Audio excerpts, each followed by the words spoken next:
Hello, everybody. Blizzardbill around 10:30 on this Sunday morning with a bit of a weather update as we continue to track this complex of thunderstorms.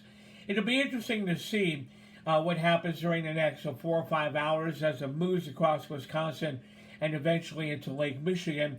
A lot of times they do weaken and then they re-intensify, so we're going to have to keep an eye on that for our friends across western Michigan later on today and across southern Michigan and Ohio as we get into tonight, into the overnight hours. Sometimes they weaken, sometimes they do indeed intensify.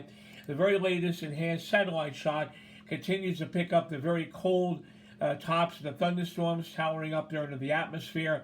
It looks like it's trying to get a resurgence right here across central areas of Wisconsin. The high canopy of clouds now rolling into western Michigan, even as we speak, around 10:30 this morning.